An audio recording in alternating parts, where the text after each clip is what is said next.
બગદાણાની અંદર જે નવનીતભાઈ ઉપર જે અમાનવીય જે વ્યવહાર થયો છે અને જેને ઢોર માર મારવામાં આવ્યો છે અને એના લખાવ્યા મુજબ જે નામ એફઆઈઆરમાં નથી આવ્યા,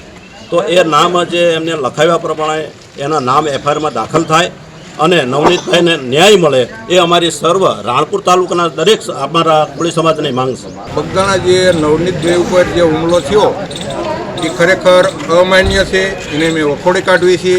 અને જે એફઆઈઆર નવનીતભાઈએ લખાવી એમાં જે શંકાને આધારે જે માણસો છે એના નામ નથી આવ્યા અને એના નામ આવે અને યોગ્ય એની તપાસ થાય અને એને નવનીતભાઈને યોગ્ય ન્યાય મળે એવી લાગણી અને માંગણી રાણપુર તાલુકાના સમસ્ત કોળીની છે. આજે એવી વિગત છે કે આજે અમારા સમાજના આગેવાન શ્રી નવનીતભાઈ બાલદિયા એમની ઉપર જીવલેણ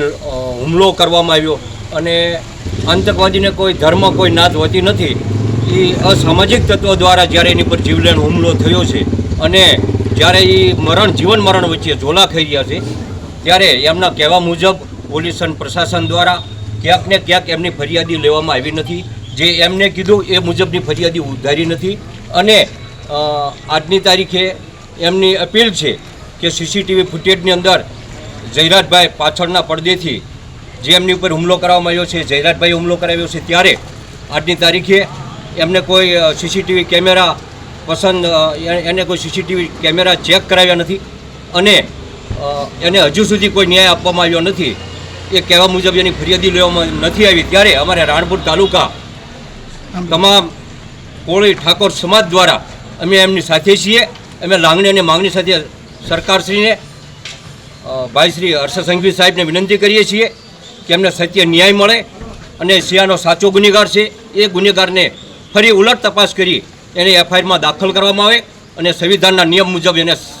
સજા કરવામાં આવે એવી અમે લાગણી અને માગણી સાથે મામલતદારશ્રીને આજે અમે રજૂઆત કરવા આવીએ છીએ. અમારે બગદાણા ગામની અંદર જે અમારા સમાજના નવનીતભાઈ ઉપર હુમલો કરવામાં આવ્યો, હુમલાની અંદર માયાભાઈ આયરના દીકરાનું નામ સંડવાણેલું હોય અને એ એફઆઈઆરની અંદર નામ ન સૂચવાનું હોય તો એના માટે એનું નામ એફઆઈઆરમાં સૂચવાય અને અમારા સમાજને કોળી સમાજ તેમજ ઠાકોર સમાજ રાણપુર તાલુકાનો સર્વે મળીને એનો ન્યાય માગી. તો અમે એ માટે મામલતદાર સાહેબને આવેદનપત્ર આપ્યું છે અને સંઘવી સાહેબ તેમજ મુખ્યમંત્રીને અમારી એવી રજૂઆત છે કે નવનીતભાઈને ન્યાય મળે અને સાચા આરોપીઓને સજા મળે.